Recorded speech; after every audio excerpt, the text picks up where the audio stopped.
ये घटना उत्तर प्रदेश के पीलीभीत का है, जब एक बच्चे को बचाने के चक्कर में कार के साथ कार चालक भी नदी में गिर गया।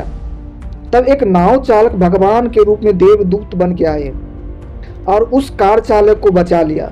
पर बात ये नहीं है, बात ये है कि इंसानियत बचा है अभी भी, पर ये हमारे नेताओं को बिल्कुल समझ में नहीं आता।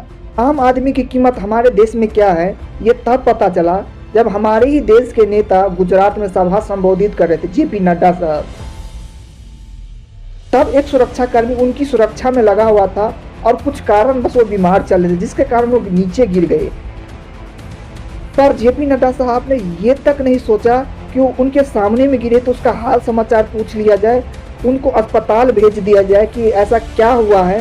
वो अपना भाषण देते रहे, उसको कोई मतलब नहीं है कि उस सुरक्षाकर्मी को क्या हुआ है नहीं हुआ है। पर वही सुरक्षाकर्मी अपने जान जोखिम में डालकर उनके सुरक्षा में हमेशा तैनात रहते हैं। तो आप सोच सकते हैं कि हमारे ही नेता जिसको हम चुन के विधानसभा लोकसभा भेजते हैं, वो हमारे बारे में क्या सोचता है। हम तो अपने जीवन उनके लिए हमेशा तैयार रखते, कभी धर्म के नाम पे वोट देते तो कभी जात के नाम पे वोट देते, पर वो हमारे लिए कितना खरा रहता है ये तो तब पता चलता है जब हमारी बुरी परिस्थिति आता है। अब बताइए कि जो सुरक्षाकर्मी उनके ही सेवा में खड़ा है, जब उनके बारे में वो कुछ नहीं सोच रहे हैं, तो आपके बारे में क्या सोचते होंगे ऐसे नेता, ये आप सोचिए। क्योंकि दिखाता है कि हमारे समाज कितनी दूषित होते जा रहे हैं और हमारे समाज में कैसे कैसे लोग प्रजाति के लोग पाए जा रहे हैं। तो दोस्तों ये सोचने समझने की बारी है। हम ऐसे नेताओं को चुनेंगे जो हमारे ही बारे में क्या सोच रहे ये सबको पता है। तो आप देखिए कि आप किस समाज में रहे और कैसे कैसे नेताओं को अपने बीच में ला रहे हैं, तो आपको सोचने की जरूरत है। और एक अभी कुछ दिन पहले एक वीडियो रिलीज हुआ है न्यूज पिंच का, उसको थोड़ा गौर से देखिए, फिर आपको समझ में आएगा कि न्यूज पिंच वाले ने क्या कहा है। अब मैं जो बात कहने जा रहा हूं, इसको चाहे आप लोग काट के रील बना लीजिएगा या घर घर पहुंचा दीजिएगा। अब आप जो कह रहे हो उस बात को मैं आगे बढ़ाता। जनता के लिए नेता को काम करना था।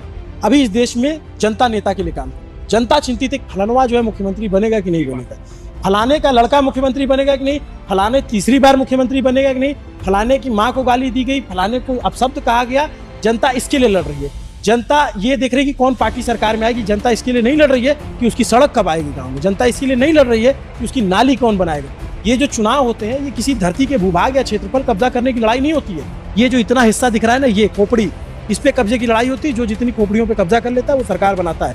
लेकिन सवाल उसके आगे का है कि जनता के लिए कौन काम करे। तो जनता जब खुद ये चाहेगी कि हमारे लिए नेता काम करे, नेता को आप जो है जब तक उसके प्रति सवाल नहीं पूछेंगे तब तो वो आपके लिए काम नहीं करेगा। आप कहते रह जाएंगे 5 साल में एक बार आता है और चला जाता है। भाई साहब, आपने उसको काम करने के लिए वोट नहीं दिया है। आपने उसको जाति देख के वोट दिया, आपने उसका इक्वेशन देख के दिया, आपने उसका जो है धर्म देख के वोट दिया, और आप जो है खुश होते हो कि वो डिफेंडर से आया, वो फलाने गाड़ी से आया।